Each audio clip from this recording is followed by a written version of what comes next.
Praise the Lord Jesus. Welcome to Exemplary Child Rearing Class. మాదిరికరమైన పిల్లల పెంపకం అనే క్లాస్కి స్వాగతం సుస్వాగతం. మన పిల్లలు మనం చెప్పేదానికంటే మనల్ని చూసి నేర్చుకునేది ఎక్కువగా ఉంటుంది. మన ఎగ్జాంపుల్, మన మాదిరి వాళ్ళకి బలమైన టీచర్. కాబట్టి మన లైఫ్ వాళ్ళకు ఒక మోడల్, మన లైఫ్ వాళ్ళకు ఒక ఎగ్జాంపుల్. మనల్ని చూసి నేర్చుకునేది ఎక్కువగా ఉంటుంది. మనల్ని చూసి వాళ్ళు ఇమిటేట్ చేస్తారు, మనల్ని చూసి వాళ్ళు కాపీ చేస్తారు.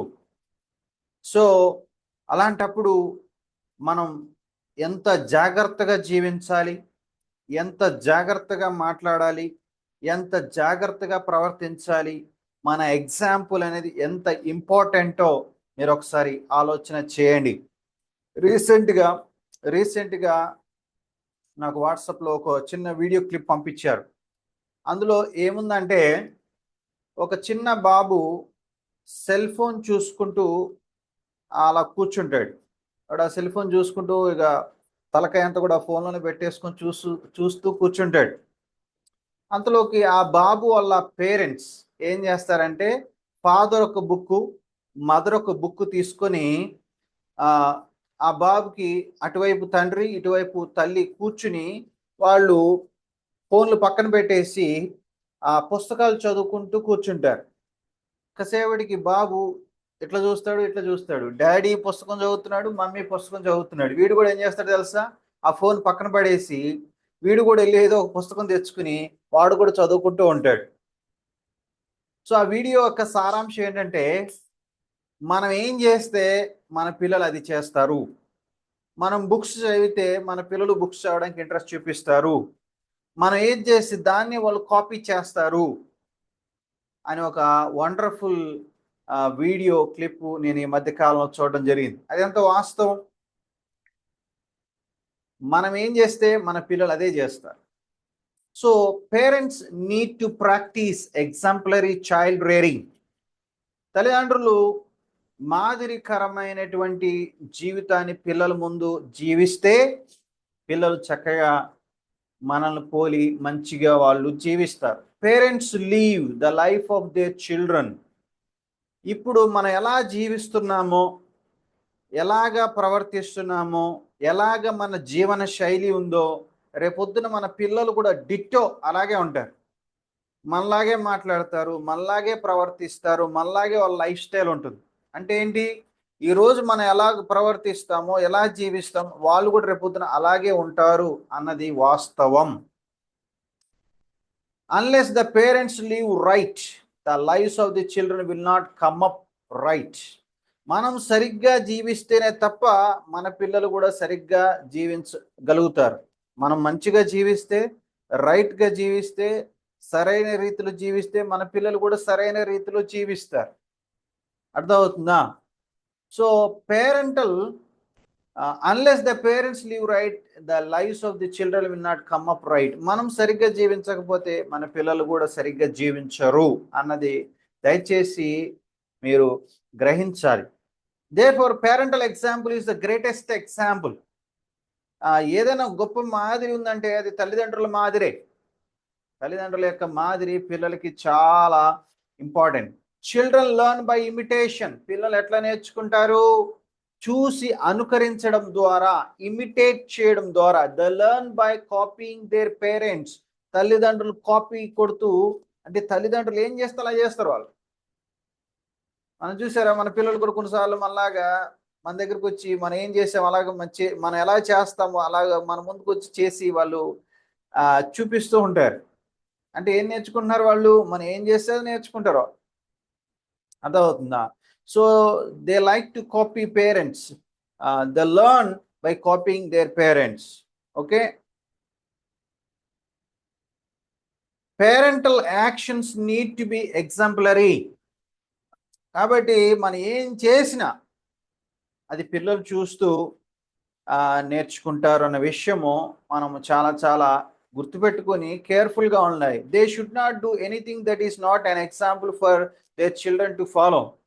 మీ పిల్లలు ఫలాంది చేయకూడదు అని మీరు అనుకున్నప్పుడు, ఇది చెడ్డది, ఇది చేయకూడదు అనుకున్నప్పుడు అది మీరు చేయకుండా ఉండాలి. ఫస్ట్ మీరు చేయకుండా ఉంటే మీ పిల్లలు చేయకుండా ఉంటారు. మీరు చేస్తే ఆ చెడ్డదాన్ని ఖచ్చితంగా మీ పిల్లలు కూడా చేస్తారు. చేయడానికి చాలా చాలా పాసిబిలిటీ ఉన్నది. సో అలాంటప్పుడు మనం అంత జాగ్రత్తగా ఉండాలి. Children even at a very small age want to imitate their parents actions. చిన్న వయసు నుంచే పిల్లలు తల్లిదండ్రులు ఇమిటేట్ చేయడానికి, తల్లిదండ్రులు చేసే పనులు వాళ్ళు రిపీట్ చేయడానికి ఇష్టపడతారు. So don't do anything that a parent does not want their children to repeat. మీ పిల్లలు ఏదైతే చేయకూడదని మీరు అనుకుంటారో, ఏదైతే రిపీట్ చేయకూడదు అనుకుంటారో అది మీ లైఫ్లో చేయకుండా, మీ లైఫ్లో రిపీట్ కాకుండా ఉండాలి. అర్థమవుతుందా? కొన్ని ఎగ్జాంపుల్ చూద్దాం. Take for example sleeping and waking habit. If parents go to bed too early, children too will go to bed too early with their parents. If parents go late, children will very soon adopt a parental example of going to bed very late. మీరు గమనించారా? మనము parents అని మీరు లేట్గా పడుకునే అలవాటు మీకు ఉందనుకోండి, లేట్గా పడుకు లేట్గా లేచే అలవాటు ఉంటే మీ పిల్లలు కూడా వాళ్ళకు కూడా లేట్గా పడుకోవడం, లేట్గా లేవడం అలవాటు అయిపోతుంది. అలా కాకుండా మీరు ఎర్లీగా పడుకుని early to bed early to rice అనేటువంటి ప్రిన్సిపల్ ఫాలో అయ్యి మీరు ఎర్లీగా పడుకుని ఎర్లీగా లేచినట్లయితే మీ పిల్లలు కూడా ఎర్లీగా మీతో పాటు పడుకొని మీతో పాటు ఎర్లీగా లేవడానికి వాళ్ళు ఇష్టపడతారు. ఎందుకంటే మీరేం చేస్తారో అదే వాళ్ళకి మాదిరి. మీరు మంచిగా జీవిస్తే మంచి మాదిరిని ఇచ్చిన వాళ్ళు అవుతారు. మీరు చెడుగా జీవిస్తే చెడ్డ మాదిరిని ఇచ్చేవారు అవుతారు. మీరు ఏం చేసిన వాళ్ళకి అది ఎగ్జాంపులే. మీరు ఏం చేసినది మాదిరి వాళ్ళకి. కాబట్టి we have to be very careful. The eating habit of the parents is another area which the children would copy. If parents eat only at the appointed time, children will very soon develop that practice. If parents have the habit of munching something all the time, children will develop that habit. చూడండి, తినే విషయంలో కూడా మీరు రెగ్యులర్గా టైంకి తినే అలవాటు ఉందనుకోండి, సమయానికి భోజనం చేసే అలవాటు ఉందనుకోండి, చక్కగా మీ పిల్లలు కూడా సమయానికి భోజనం చేయడం అలవాటు చేసుకుంటారు. మీరు ఒక సమయ పాలన లేకుండా ఇష్టం వచ్చినప్పుడు లేట్గా ఎట్లా పడితే అట్లా తింటూ ఉన్నారనుకోండి, మీ పిల్లలు కూడా అట్లనే సమయానికి తినకుండా ఇర్రెగ్యులర్గా ఎప్పుడు పడితే అప్పుడు తిని వాళ్ళు కూడా ఆరోగ్యాన్ని పాడు చేసుకునేటువంటి ప్రమాదం ఉంది. మీరు ఎప్పుడు ఏదో ఒకటి నవ్వులుతూ, ఏదో ఒకటి తింటాం, ఏదో ఒకటి నవ్వులుతూ, సౌండ్ చేసుకుంటూ, పరపర సౌండ్లు చేసుకుంటూ, పెద్ద పెద్ద సౌండ్లు చేసుకుంటూ తింటూ ఉన్నారనుకోండి, మీ పిల్లలు కూడా అలాగే మీలాగే వాళ్ళు కూడా ఏదో ఒకటి నవ్వులుతూ, ఏదో ఒకటి తింటూ అలాగా తినే హ్యాబిట్ని అలవాటు చేసుకుంటారు. మీరు తినేటప్పుడు బాగా సౌండ్ చేసుకుంటూ తిన్నారు అనుకోండి, సౌండ్ చేసుకుంటూ తిన్నారు, వాళ్ళు కూడా ఆటోమేటిక్ సౌండ్ చేస్తూ ఉంటారు. సపోజ్ మీరు టీ తాగేటప్పుడు అని పెద్ద పెద్ద సౌండ్లు చేసుకుంటూ తాగారు అనుకోండి, మీ పిల్లలు కూడా మిమ్మల్ని చూసి వాళ్ళు కూడా అని సౌండ్లు చేసుకుంటూ వాళ్ళు కూడా తాగుతారు. మీరేం చేస్తే వాళ్ళకి అది ఆ ఎగ్జాంపుల్ అన్నమాట. అర్థమవుతుందా? సో మన ఏ విషయంలో అయినా సరే, ఈవెన్ టీ తాగే విషయంలో కూడా మనం వాళ్ళకి తెలియకుండానే ఒక మాదిరి చూపిస్తాము.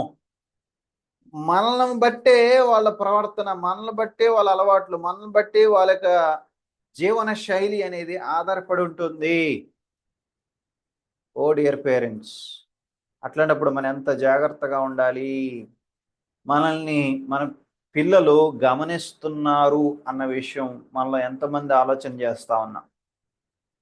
If children would see parents getting up early for personal reading of the Bible and prayer followed by family worship, children would develop the habit of getting up early and reading the Bible. ఒకవేళ తల్లిదండ్రులని మీరు పొద్దున్నే లేచి చక్కగా Bible చదువుకుని ప్రార్థన చేసే అలవాటు ఉందనుకోండి, పొద్దున్నే కుటుంబ ప్రార్థన ఏర్పాటు చేసుకునే అలవాటు మీకు ఉందనుకోండి, మీ పిల్లలు కూడా మిమ్మల్ని అనుకరించి పొద్దున్నే వాళ్ళు కూడా లేచి బైబిల్ చదువుకోవడం, ప్రార్థన చేసుకోవడం అనేది వాళ్ళకు కూడా అలవర్చుకుంటారు. మీ లైఫ్లో బైబిల్ చదవకుండా, మీరు ప్రేయర్ చేయకుండా, మీ పిల్లలు మాత్రం బైబిల్ చదవాలి, ప్రేయర్ చేయాలనుకుంటే దట్ ఈస్ హిపోక్రసీ. అదేంటంటే వేషధారణ జీవితం. నువ్వు బైబిల్ చదవకుండా నీ పిల్లలు ఎట్లా చదువుతారు? నువ్వు ప్రేయర్ చేయకుండా నీ పిల్లలు ఎట్లా ప్రేయర్ చేస్తారు? అది జరిగే బదులు నువ్వు చదవకుండా నీ పిల్లల్ని చదవమంటే కుదరదు. నువ్వు ప్రేయర్ చేయకుండా నీ పిల్లల్ని ప్రేయర్ చేయమంటే కుదరదు. వాళ్ళకి బైబిల్ చదివే విషయంలో నువ్వే మాదిరిగా కనబడాలి. వాళ్ళకి ప్రేయర్ చేసుకునే విషయంలో నువ్వే మాదిరిగా కనబడాలి. యేసుప్రభు వారి శిష్యుల్ని చూడండి. యేసయ్య మాకు ప్రార్థన చేయడం నేర్పించమని అడిగారు. ఎందుకు? ఎప్పుడు యేసుప్రభు వారు ప్రార్థన చేస్తూ కనబడుతున్నారు. యేసయ్య మోడల్ చూసి వాళ్ళు, అయ్యా మాకు కూడా ప్రార్థన నేర్పించు అని అడిగారు. ఎందుకు? యేసుప్రభు వారి యొక్క ఎగ్జాంపుల్ వాళ్ళని మోటివేట్ చేసింది. అర్థమవుతుందా? సో మనం కూడా మన పిల్లలకి బైబిల్ చదువుకుంటూ కనబడుతూ, ప్రార్థన చేసుకుంటూ కనబడుతున్నట్లయితే మన పిల్లలు కూడా చక్కగా బైబిల్ చదువుకుంటారు, ప్రేయర్ చేసుకుంటారు. మనమే చదవకుండా, మనమే ప్రేయర్ చేయకుండా వాళ్ళని చేయమంటే ఎలా చేస్తారండి? దయచేసి ఒకసారి మీరు ఆలోచించాలి. మీరు చర్చికి వెళ్ళకుండా, రేపు పిల్లలు చర్చికి వెళ్ళాలంటే ఎట్లా వెళ్తారండి? మీరే కదా మాదిరి చూపించాలి. మీరు ఆదివారం మీ బిజినెస్లకు వెళ్ళిపోయి, మీ జాబ్ పనులకు వెళ్ళిపోయి, ఇంకా ఏ వర్క్స్ పెట్టేసుకుని, అదేదో ఫంక్షన్లకు వెళ్ళిపోయి పిల్లల్ని చర్చికి వెళ్ళండి రా అంటే వాళ్ళు ఎట్లా వెళ్తారు? రేపొద్దున వాడు కూడా ఏదైనా ఫంక్షన్ ఆదివారం వస్తే వాడు కూడా వెళ్ళిపోతాడు. వాడు కూడా రేపొద్దున డ్యూటీ పడితే వాడు కూడా వెళ్ళిపోతాడు. వాడికి మోడల్ నువ్వే. మా డాడీ అలా చేసేవాడు, నేను కూడా చేసి తప్పే ఉందిలే అనుకుంటాడు. So you have to set good model to your child. మీరే మీ పిల్లలకి మంచి మాదిరి నేర్పించాలి. If parents do not practice these things but insist that their children should develop these practices, it never works out. మనం చేయకుండా మన పిల్లల్ని చేయమనడం అనేది ఎప్పటికీ జరిగేది కాదు. అది పనిచేయదు, అది వర్కౌట్ అవ్వదు. మనం చేస్తేనే మన పిల్లలు చేస్తారు. The greatest example of parental influence upon children is in the areas of parental action, parental reaction, and parental interaction. చూడండి, గ్రేట్ ఎగ్జాంపుల్ ఏంటంటే, లేదా ఇన్ఫ్లుయెన్స్ మన పిల్లల మీద ఎట్లా ఉంటుంది అంటే, మన పేరెంట్స్ యాక్షన్, మన పేరెంట్స్ రియాక్షన్, పేరెంట్స్కి మనం ఇంటరాక్ట్ అయ్యే విధానం అనేది మన పిల్లల్ని చాలా చాలా ప్రభావితం చేస్తుంది. చూడండి, for every action there will be reaction, and for every reaction there will be another action in the form of an interaction. చూడండి, ఒక క్రియకి ఒక చర్య ఉందంటే దానికి ప్రతిచర్య ఉంటుంది. ఒక యాక్షన్ ఉందంటే దానికి రియాక్షన్ ఉంటుంది. ఆ రియాక్షన్ మళ్ళీ ఇంకొక యాక్షన్, దాన్ని ఇంటరాక్షన్ అంటాం. అర్థమవుతుందా? ఈ రకంగా మన మధ్య జరుగుతూ ఉంటుంది. మనం ఒకటి చెప్తాం, మనం ఒకటి చేస్తాం, మనల్ని చూసి వాళ్ళు ఇంకొకటి చేస్తారు, దాన్ని బట్టి మనం మరలా ఇంకోసారి రెస్పాండ్ అవుతాం. ఈ రకంగా యాక్షన్, రియాక్షన్, ఇంటరాక్షన్ పద్ధతిలో అన్నీ కూడా లైఫ్లో జరుగుతూ ఉంటాయి. కాబట్టి మనం ఏం చేసినా దానికి రియాక్షన్ ఉంటుంది, తర్వాత మళ్ళీ దానికి రివర్స్ యాక్షన్, ఇంటరాక్షన్ ఉంటుంది. ఇవన్నీ కూడా మనకు తెలియకుండా దైనందిన జీవితంలో జరిగేటువంటి ప్రక్రియలు.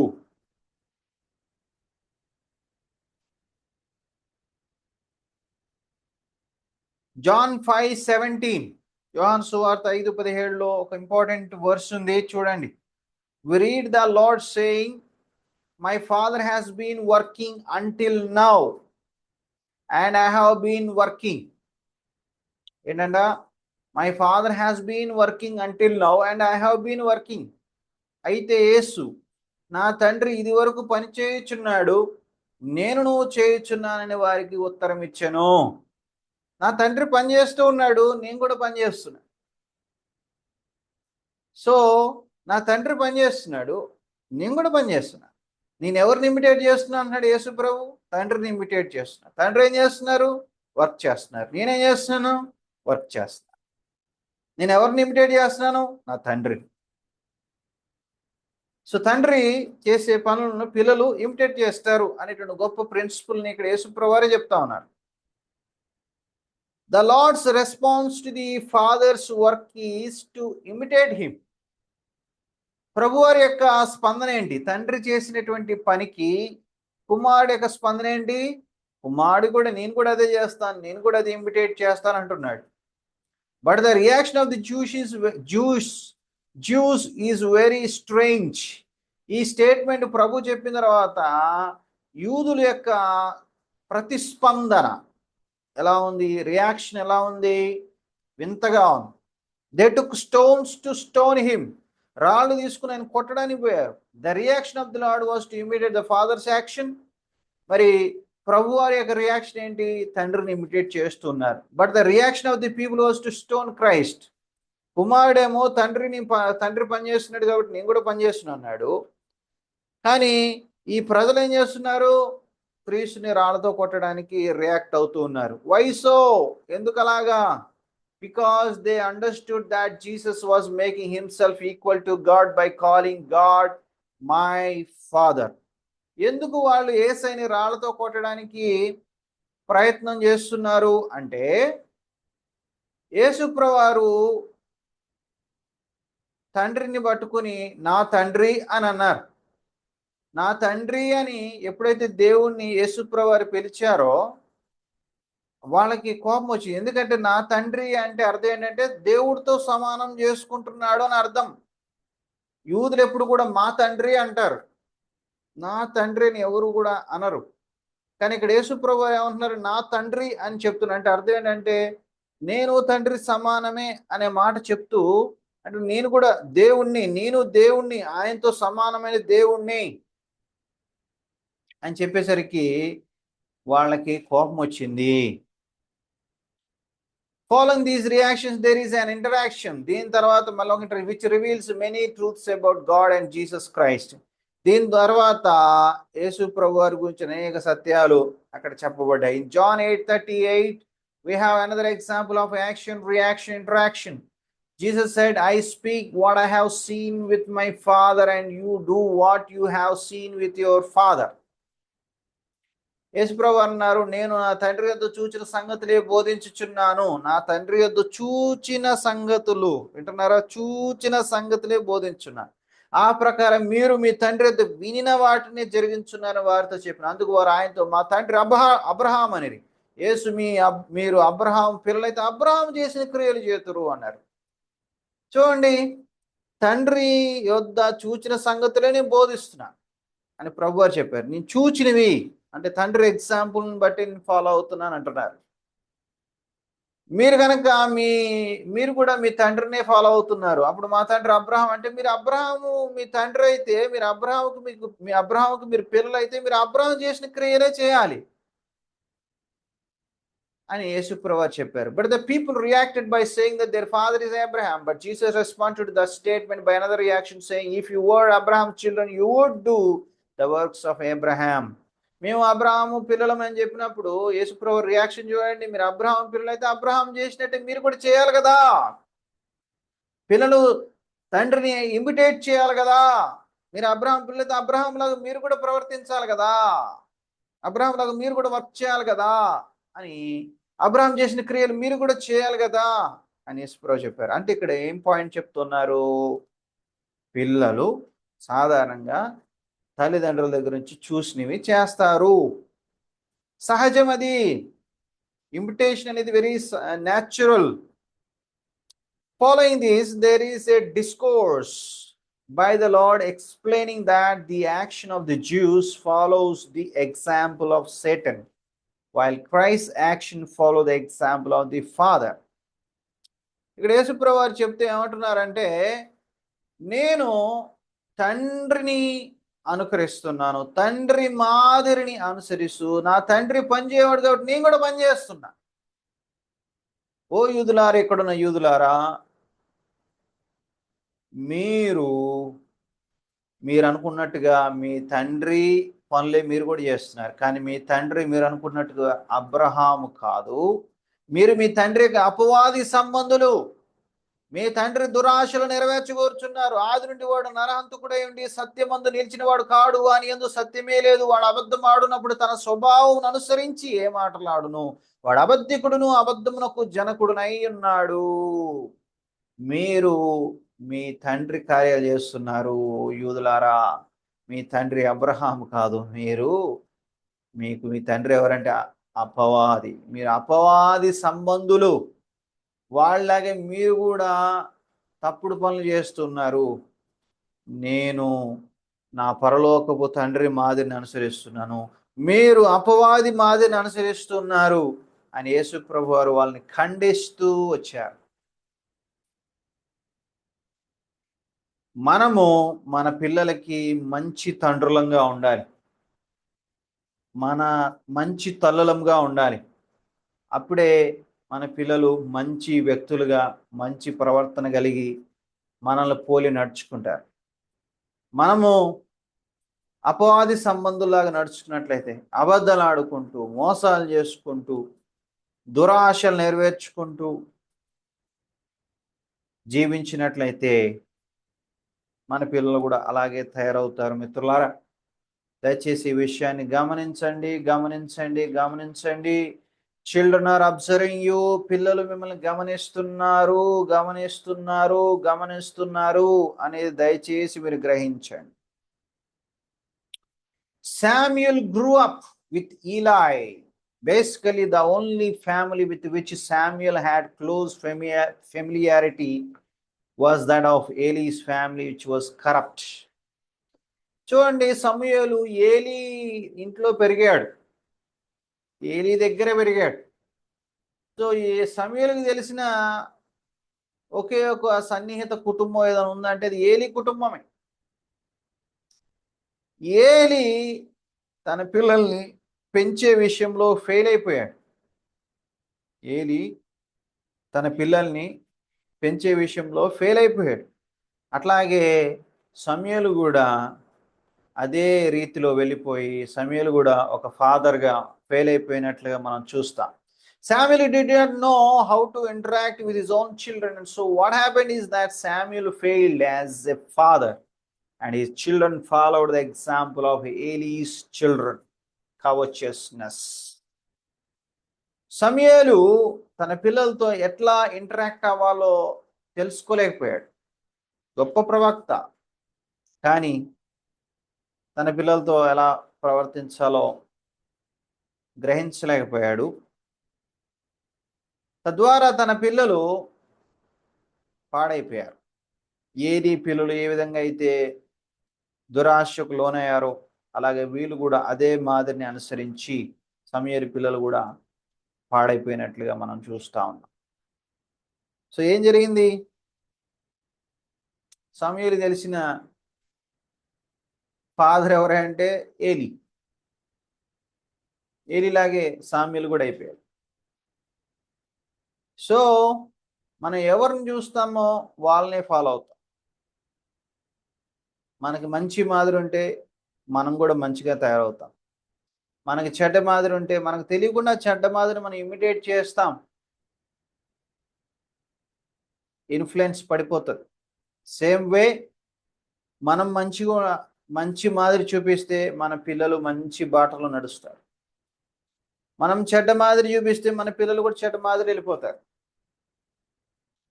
ఒక కొడుకు వాళ్ళ నాన్న వెనకాల అడుగుల్లో అడిగేసుకుంటూ వెళ్ళిపోతున్నాడు. వాళ్ళ నాన్న నడుచుకుంటూ ఓ వర్షం పడిన తర్వాత నడుచుకుంటూ వెళ్ళిపోయాడు. వాళ్ళ నాన్న కాళ్ళు అచ్చులు అడుగులు అలా కనబడతా ఉన్నాయి. ఈ పిల్లవాడు న్యాచురల్ ఏం చేసి నాన్న అచ్చుల్లో అడుగుల్లో అడుగులు వేసుకుంటూ కాళ్ళచ్చుల్లో అడుగుల్లో అడుగు వేసుకుంటూ ఆ కాళ్ళ యొక్క ఫుట్ ప్రింట్స్ని ఫాలో అవుతూ వెళ్ళిపోయాడు. చివరికి పిల్లవాడు ఎక్కడ చేరాడంటే వాళ్ళ నాన్న అడుగుల్లో అడుగు వేసుకుంటూ ఎక్కడ పోయాడంటే సారాయి కొట్టుకాడు తేలాడు. అంటే వాళ్ళ నాన్న ఎక్కడికి వెళ్ళాడు? సారాయి కొట్టుకు పోయాడు. వాళ్ళ నాన్న వీడు కూడా అడుగులు వేసుకుని ఎక్కడికి పోయాడు? సారాయి కొట్టుకెళ్ళిపోయాడు. ఈడు పెద్దవాడైన తర్వాత ఈడు తాగుబోతు అయిపోయాడు. వీడు తాగుబోతుగా మారడానికి కారణం ఎవరు? వాళ్ళ నాన్న. వాళ్ళ నాన్న చూపిన చెడ్డ మాదిరి ఈ కొడుకు చెడ్డవాడైపోవడానికి కారణమైంది. అంటే మనం ఏం చేస్తామో మన పిల్లలు కూడా అదే ఇమిటేట్ చేస్తారు. So how careful we have to be. ఎంత కేర్ఫుల్గా ఉండాలండి. Our actions should motivate our children for good. మన యొక్క క్రియలు, మన యొక్క పనులు మన పిల్లలు మంచివి చేసే విధంగా మోటివేట్ చేయాలి. చెడుని చేసేవిగా కాకుండా మంచివి చేసేవిగా మన యొక్క క్రియలు ఉండాలి. ఇన్ ఎఫిషియన్స్ 6:4, ఎఫ్ఎస్సి 6:4లో parents have to bring up their children in the training and admonition of the Lord. Ephesians 6:4 ఇలా ఉంది, తండ్రులారా మీ పిల్లలకు కోపము రేపక ప్రభు యొక్క శిక్షలోను బోధలోను వారిని పెంచుడి. పిల్లల్ని పెంచాలి. ఎట్లా? ప్రభు యొక్క శిక్షలోను ప్రభు యొక్క బోధలోను. ఎవరు పెంచాలి? తండ్రులారా, మీరే. Parents, it is your responsibility. ప్రభు శిక్షలో ప్రభు బోధలో వాళ్ళని పెంచాలి. Parents cannot admonish children in things that they are not examples themselves. మీరు ఎట్లా బోధిస్తారు? ప్రభు యొక్క శిక్షలోను ప్రభు యొక్క బోధలోను పెంచాలి. మీ లైఫ్లో మీరే మంచిగా లేకుండా, మీరే మాదిరిగా లేకుండా మీ పిల్లలకి ఎలా బోధిస్తారు? మీరు ఎలా నేర్పిస్తారు వాళ్ళకి? మీరు ఎలా ట్రైనింగ్ ఇస్తారు? మీరు వాళ్ళకి మీరు చెప్తే వాళ్ళు అసలు వింటారా అట్లాంటప్పుడు? కాబట్టి మన లైఫ్లో ముందు మనం ప్రాక్టీస్ చేయాలి. In Proverbs 22:6, సామెతలు 22, we have the classic passage on child rearing. It says, train up a child in the way he should go, and when he is old, he will not depart from it. బాలుడు నడవలసిన త్రోవను వానికి నేర్పుము, వాడు పెద్దవాడైనప్పుడు దాని నుండి తొలగిపోడు. ఇక్కడ ఏముంది? బాలుడికి training ఇవ్వాలి, పిల్లవాడికి ట్రైనింగ్ ఇవ్వాలి. If the parents action in child rearing are right, then the children's reaction to them also will be right. తల్లిదండ్రులైన మనము సరైన కార్యాలు చేస్తే మన పిల్లల రియాక్షన్ కూడా ఏముంటుందండి? సరైన కార్యాలు వాళ్ళు కూడా చేస్తారు. If the parents would train up the child in the wrong way, the child is already going, the child shall never return from that wrong way. మనము గనక మన పిల్లలకి తప్పుడు మార్గంలో ట్రైనింగ్ ఇచ్చినట్లయితే ఆ పిల్లవాడిని మనము తిరిగి రాబట్టుకోవడం అనేది చాలా కష్టమైనటువంటి పని. Therefore, the instruction is to train up the child in the way he should go, not in the way he is going. పిల్లవాడు పోతున్న దారిలో వాడిని పోనీయడం కాదు.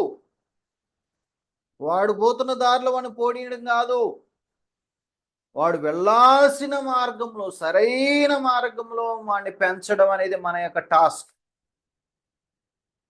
వాడు ఇష్టం వచ్చిన దారిలో వాడిని పోనిస్తే ఇక మనం పెంచేది ఏముంది? వాణ్ణి సరైన రీతిలో మనం నడిపించాలి. అది మన యొక్క ట్రైనింగ్, అది మనకి ఇవ్వబడిన టాస్క్, అది మనకి ఇవ్వబడిన పని. మీరు పెంచినా పెంచకపోయిన పిల్లలు అలా పెరిగిపోతూ ఉంటారు. వాళ్ళ ఇష్టానుసారంగా వాళ్ళు పెరిగిపోతూ ఉంటే మీరు పెంచుతున్నట్లు లెక్కగా. ఇప్పుడు దేవుడు ఏమంటున్నాడంటే, మీరు వాడిని సరైన రీతిలో పెంచాలి అంటున్నారు. సరైన రీతిలో వాళ్ళకి వెళ్ళే విధంగా వాళ్ళకి ట్రైనింగ్ ఇవ్వాలి అంటున్నాడు దేవుడు. సో పేరెంట్స్, మనం మంచిగా జీవిస్తేనే వాళ్ళకి రైట్ ట్రైనింగ్ ఇవ్వగలం. మనం మంచిగా జీవించకుండా ఉత్తిగా మాటలు చెప్పడం వల్ల, మీ పిల్లలకి బైబిల్ క్లాసులు తీసుకోవడం వల్ల ఎటువంటి ప్రయోజనం ఉండదు. You have to set an example. ముందు మీ పిల్లలకి మీరు మంచి మోడల్ చూపించాలి. అప్పుడే అది ఎఫెక్టివ్గా పనిచేస్తుంది. Zechariah, the father of the John the Baptizer, was a man of doubts. బాప్తిస్మిచ్చి యోహాను వాళ్ళ నాన్న జకరియా అనుమానపు మనిషి. అనుమానపు మనిషి, డౌట్స్, ఆయనకి అన్ని సందేహాలు. When God promised him that he is going to have a son who would be a great prophet, he did not fully accept it, even though the promise was given by the Lord through an angel. దేవుడు స్వయంగా తన దూతను పంపించి, బాబు నీకు కొడుకునివ్వబోతున్నాను, ఆ కొడుకు గొప్ప ప్రవక్త అవుతాడు అని చెప్పినప్పుడు దాన్ని పూర్తిగా అంగీకరించలేదు, దాన్ని డౌట్ పడ్డాడు. ఎవరు? Zechariah. This resulted in his muteness until John the Baptizer was born. దాని ఫలితం ఏంటి? బాప్తిస్మిచ్చి యోహాను పుట్టేంత వరకు ఈయన మోగవాడుగా చేయబడ్డాడు. మ్యూట్ ఆప్షన్లోకి పంపించేశాడు దేవుడు, సైలెంట్ మోడ్లోకి వెళ్ళిపోయాడు ఈయన. This character trait of not believing and accepting things even if told by an angel is seen in the John the Baptizer also. ఇదే అనుమానించే గుణం, ఇదే సందేహించే గుణం తన కొడుకైన బాప్తిస్మిచ్చి యోహాను విషయంలో కూడా మనం చూడవచ్చు. దేవుడు, God told John very clearly that on whomsoever the Spirit of God would descend like a dove, he is the Messiah. And he had seen the Holy Spirit descending on Jesus like a dove while he baptized Jesus in Jordan. And yet from prison he sent 2 of his disciples to inquire whether Jesus is truly the one who was to come. చూడండి ఏం జరిగింది ఇక్కడ. బాప్తిస్మిచ్చి యోహానికి దేవుడు చెప్పాడు, అయ్యా నువ్వు ఎవరి మీద పావురము, పరిశుద్ధాత్మ పావురం వలె దిగి రావడం చూస్తావో, ఎవరి మీదకి పరిశుద్ధాత్మ దిగి రావడం చూస్తావో ఆయనే మెస్సయ్యా అని చెప్పాడు. దేవుడు స్వయంగా బాప్తిస్మిచ్చి యోహానికి క్లియర్గా తెలియజేసిన విషయం ఏంటంటే, దేవుని ఆత్మ ఎవరి మీదకైతే పావురం రూపంలో దిగి వస్తుందో ఆయనే మెస్సయ్య, నీకు ఆయనే మెస్సయ్య, నువ్వు గుర్తుపట్టు అని చెప్పాడు. మరి యేసు ప్రభు వారికి బాప్తిసం ఇస్తున్న టైంలో జాన్ ద బ్యాప్టిస్టు, అదే టైంలో తండ్రి అయిన దేవుడు ఆకాశం నుంచి మాట్లాడి, నా ప్రియకుమారుడు ఈయన యందు నేను ఆనందించున్నా అని చెప్పాడు. పరిశుద్ధాత్మ దేవుడు పావురము వలె ఆయన పావురపు ఆకారంలో ఆయన మీద దిగి రావడం క్లియర్గా బాప్తిస్మిచ్చి యోహాను కల్లారా చూశాడు. యేసుప్రభు వారి మీదకి దిగి రావడం కల్లారా చూశాడు. మెస్సీ అని కన్ఫర్మ్ అయిపోయింది. ఆయన ఇదిగో లోక పాపం మోసుకుని పోవు దేవుని గొర్రెపిల్ల అని యోహానే చెప్పాడు. అయినప్పటికీ బాప్తిస్మిచ్చి యోహాను జైల్లో ఉన్నప్పుడు, ఏంటి యేసుప్రభు మెస్సియా, నిజంగా యేసుప్రభు మెస్సియా అయితే నన్ను విడిపించడానికి రావాలి కదా, నేను జైల్లో ఉన్న నన్ను పట్టించుకోవట్లేదేంటి, ఇంతకీ అసలు మెస్సియా కాదా అని డౌట్ పడ్డాడు. డౌట్ పడి ఏం చేశాడు, తన శిష్యులోకి 2 పంపించి యేసు దగ్గరికి వెళ్ళి అడగమన్నాడు, నువ్వేనా రావాల్సిన మెస్సీవి, లేకపోతే ఇంకెవరైనా ఉన్నారా, వేరే ఎవరైనా ఉన్నారా అని. అసలు మనకు ఆశ్చర్యం, జాన్ ద బ్యాప్టిస్టేనా, బాప్తిస్మిచ్చి యోహానేనా ఇలా సందేహపడింది. ఆయనే కదా క్లియర్గా ఈయనే మెస్సీ అని చెప్పాడు. ఆయన కష్టం రాగానే జైల్లో ఉండగానే యేసు ప్రభుని ఏంటి ఇలా సందేహించాడు అని మనకు ఆశ్చర్యం కలుగుతుంది. ఈ సందేహించే గుణం, ఈ తత్వం ఎక్కడి నుంచి వచ్చింది అబ్బా అని మనం ఆలోచన చూస్తే అది వాళ్ళ డాడీలో ఉంది. ఆ డాడీ దగ్గర నుంచి ఈయన ఇమిటేట్ చేశాడు. చూడండి అంత భయంకరమైనటువంటి మోడల్ ఎఫెక్ట్, మన జీవితం యొక్క ఎఫెక్ట్ మన పిల్లల మీద ఉంటుందో. జకరియా యొక్క సందేహించే గుణం తన కొడుకైన బాప్తిస్మిచ్చి యోహానికి రావడం జరిగింది. సో మనం ఎలా ఉంటే మన పిల్లలు కూడా అలాగే మనం విశ్వాసంలో మంచిగుంటే మన పిల్లలు కూడా విశ్వాసంలో బాగుంటారు. మనకి ఎప్పుడు దేవుడి మీద సందేహాలు, సణుగుళ్ళు, గొణుగుళ్ళు ఉంటే మన పిల్లలు కూడా అలాగే తయారవుతారు.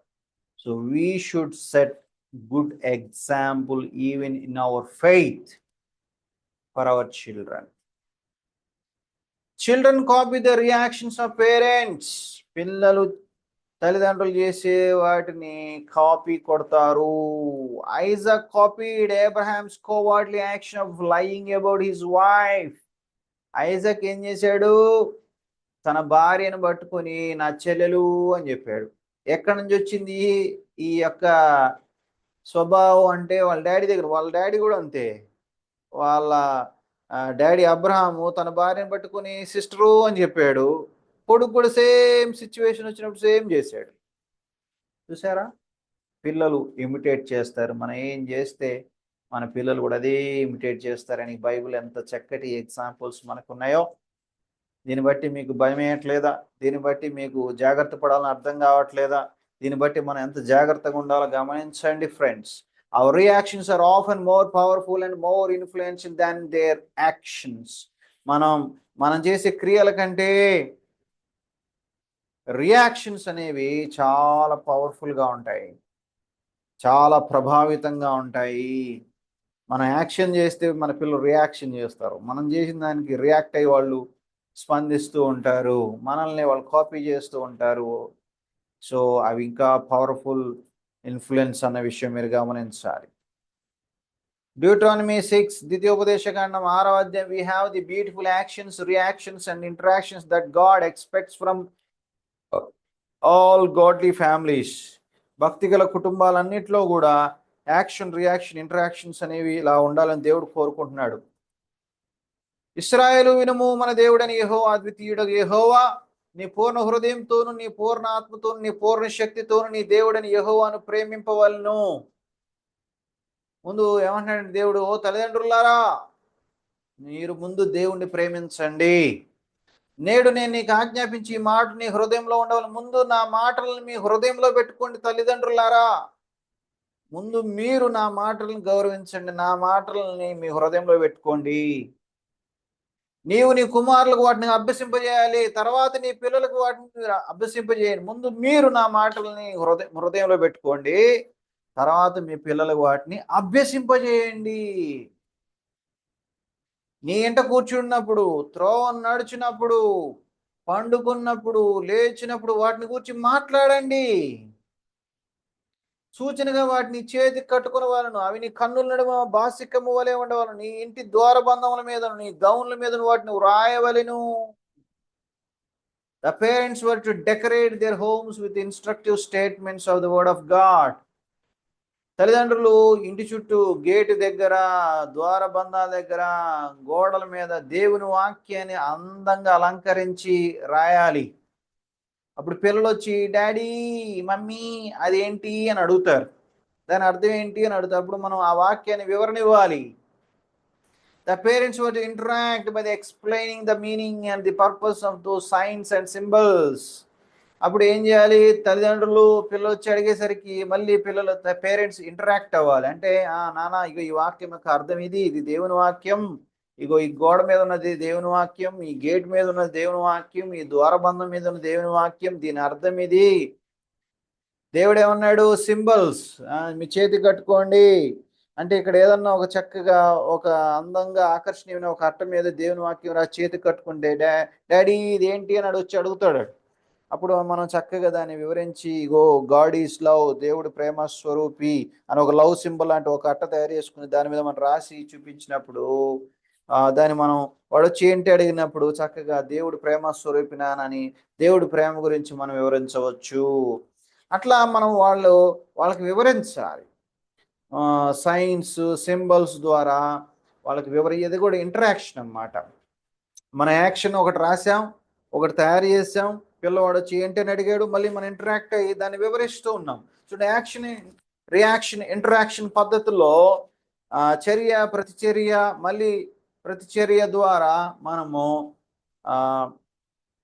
చైల్డ్ రేరింగ్ అనేది అద్భుతంగా చేయవచ్చు. Parental interactions must be purposeful. పిల్లలతో మనము ఉద్దేశపూర్వకంగా జాగ్రత్తగా మాట్లాడాలి. They to teach doctrine. మన పిల్లలకి మనం డాక్ట్రిన్స్ నేర్పించాలి. థియాలజీ మన పిల్లలకు నేర్పించాలి. బైబిల్ సిద్ధాంతాలు మన పిల్లలకు నేర్పించాలి. టు ఎక్స్ప్రెస్ లవ్, ప్రేమ ఎలా చూపించాలో నేర్పించాలి. టు ఎన్ష్యూర్ రిలేషన్షిప్, బంధాలను ఎలా కాపాడుకోవాలో నేర్పించాలి. టు కరెక్ట్ మిస్టేక్స్, మన పిల్లలు చేసిన తప్పును సరిదిద్దాలి. అండ్ రిఫార్మ్ బిహేవియర్స్, వాళ్ళ ప్రవర్తన సరిదిద్దాలి. ఇవన్నీ యాక్షన్ రియాక్షన్ ఇంటరాక్షన్ పద్ధతిలో మన పిల్లలతో మనము చేయాల్సినటువంటి పనులు. మీరు నేర్పిస్తున్నారా మీ పిల్లలకి డాక్ట్రిన్స్? మీ పిల్లలకి ప్రేమ చూపిస్తున్నారా? ప్రేమించడం ఎలాగ నేర్పిస్తున్నారా? దేవుని చిత్తానుసారముగా ఎలాగ ప్రేమతో బంధాలను కలిగి ఉండాలో నేర్పిస్తున్నారా? ఎలా సమాజంలో చక్కగా ప్రవర్తించాలో నేర్పిస్తున్నారా? వాళ్ళు ఏదైనా తప్పులు చేసి సరిదిద్దుతున్నారా? వాళ్ళ ప్రవర్తన మార్పు కోసం మీరు ప్రయాసపడుతున్నారా లేదా? ఇవన్నీ కూడా మనం చేయాల్సింది. ట్రైనింగ్ అంటే ఇవన్నీ చేయాలండి. ఇవన్నీ మనం చేయాలి. నీకు థియాలజీ తెలియకపోతే నీ పిల్లలకి ఏం నేర్పిస్తావు? నువ్వే థియాలజీ నేర్చుకోపోతే నీ పిల్లలకి ఏం నేర్పిస్తావు? నీకే డాక్టర్స్ తెలియకపోతే నీ పిల్లలకి ఏం డాక్టర్స్ నేర్పిస్తావు? ఆలోచించండి. అందుకే మీరందరూ థియాలజీ నేర్చుకోవాలి. అందుకే మనం థియాలజీ క్లాసెస్ రెగ్యులర్గా ఏర్పాటు చేసేది. మీరు నేర్చుకోవాలి, కనీసం మీ పిల్లలకైనా మీరు నేర్పించాలి. లేకపోతే you are setting a bad example. మీ పిల్లలకు మీరు చెడ్డ మాదిరి చూపించిన వాళ్ళు అయిపోతారు. The sad fact found in most families today is that contemporary electronic gadgets have replaced totally time for any action, interest for any reaction, or availability for any interaction. People, including children, have become slaves to electronic gadgets. How sad. చూడండి, ఈ రోజుల్లో చాలా బాధాకరం విషయం ఏంటంటే, ఇప్పుడు యాక్షన్కి రియాక్షన్కి ఇంటరాక్షన్కి మా పిల్లలతో మాట్లాడడానికి, వాళ్ళతో కలిసి మాట్లాడడానికి, వాళ్ళతో స్పందించడానికి, వాళ్ళతో సమయం గడపడానికి ఎవరికి టైం లేదు. కారణం ఏంటంటే cell phone, cell phone, cell phone, cell phone, internet, internet, internet, computer, computer, laptop, laptop. దీని ముందే సమయం.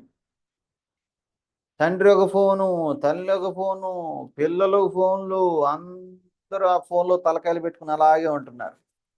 మాట్లాడేది లేదు, స్పందించేది లేదు, వాళ్ళు వచ్చి అడిగేది లేదు, వీళ్ళు వాళ్ళతో మాట్లాడేది లేదు. ఆ cell phone, cell phone, cell phone, cell phone.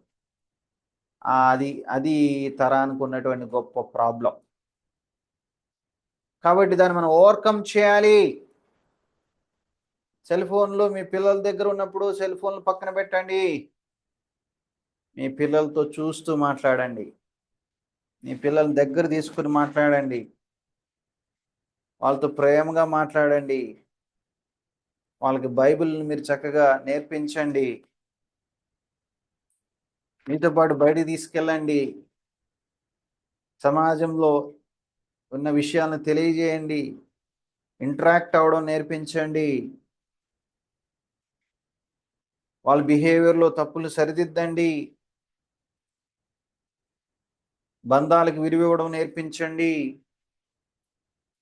మీకు సంబంధించిన మీ ఇంట్లో వాళ్ళు ఓల్డ్ ఏజ్ పీపుల్ ఉన్నట్లయితే మీరు వాళ్ళని పట్టించుకోండి. వాళ్ళకి మీరు కేర్ తీసుకోవడం మీ పిల్లలు చూడనివ్వండి. తద్వారా ఓల్డర్ పీపుల్ని, పెద్దవాళ్ళని రెస్పెక్ట్ చేయాలనే విషయం వాళ్ళకి తెలుస్తుంది. సో ఇట్లా మనం ప్రతి దాంట్లో కూడా మన పిల్లలకి ఏం చేయాలండి? మోడల్ సెట్ చేయాలి. గుర్తుపెట్టుకోండి, మీ పిల్లలు మిమ్మల్ని చూస్తున్నారు, మీ పిల్లలు మిమ్మల్ని గమనిస్తున్నారు. మీరేం మాట్లాడుతున్నారో వింటున్నారు, ఏం చూస్తున్నారో వాళ్ళు గమనిస్తున్నారు, ఏ రకంగా మీరు ప్రవర్తిస్తున్నారో గమనిస్తున్నారు, మీరు ఎలా నడుచుకుంటున్నారో వాళ్ళు గమనిస్తున్నారు, మీ భార్యతో మీరు ఎలా మాట్లాడుతున్నారో వాళ్ళు గమనిస్తున్నారు, వాళ్ళతో మీరు ఎలా ప్రవర్తిస్తున్నారో వాళ్ళు గమనిస్తున్నారు, సొసైటీలో మీరు ఎట్లా బతుకుతున్నారో గమనిస్తున్నారు. Everything they are observing. అన్నీ వాళ్ళు గమనిస్తున్నారు. మిమ్మల్ని వాళ్ళు ఫాలో అవుతారు. మీరు మంచి మాదిరికరంగా, సరైన రీతిగా, వాక్యానుసారంగా, ఆత్మీయంగా సరైన మాదిరి వాళ్ళకి చూపిస్తే మీ పిల్లలు మంచి వాళ్ళుగా, ఆత్మీయులుగా, సరైన వ్యక్తులుగా ఉంటారు. మీరు చెడ్డ మాటలు మాట్లాడుతూ, చెడ్డ జీవితం జీవిస్తూ, చెడ్డ మాదిరిగా మీరు ఉన్నట్లయితే మీ పిల్లలు కూడా అదే రీతిలో చెడ్డ మాదిరిలోకి వెళ్ళిపోతారు. ఏం చేయాలన్నది మీ చేతిలో ఉంది. కానీ దేవుడు మాత్రం మీరు మంచి మాదిరి చూపించాలని కోరుకుంటున్నాడు. ఇకనైనా మీరు మారి, మనం మారి, మనం ఈ విషయమై పశ్చాత్తాపడి, ప్రభువా నన్ను క్షమించు, మమ్మల్ని క్షమించు, మా బిడ్డలకు మేము చెడ్డ మాదిరి చూపించాం, మా పిల్లల ముందు చెడ్డ మాటలు మాట్లాడుతున్నాం, చెడ్డ జీవితాన్ని జీవిస్తున్నాం, మమ్మల్ని క్షమించు, వాళ్ళకి సరైన మాదిరి చూపించలేకపోయాం, ప్రభువా మమ్మల్ని క్షమించు. ఈ రోజు నుంచినైనా నా బిడ్డలకి నేను మంచి మాదిరి చూపించుకునే విధంగా, నా పిల్లలు గమనిస్తున్నారనే స్పృహ కలిగి జీవించేటట్లుగా నాకు సహాయం చేయి. నేనేం చేసినా నా పిల్లలకి అది మంచి మాదిరి చూపించే విధంగా నేను ఉండినట్లు నాకు సహాయం చేయ ప్రభువా. ఈ విషయం నాకు కృప చూపు ప్రభువా అని ప్రభు పాదాలను పట్టుకొని ప్రభుని వేడుకుందాం. ప్రభు మనకి సహాయం చేయనుగాక, ప్రభు నామం మహింపరచబడుగాక. ఆమేన్.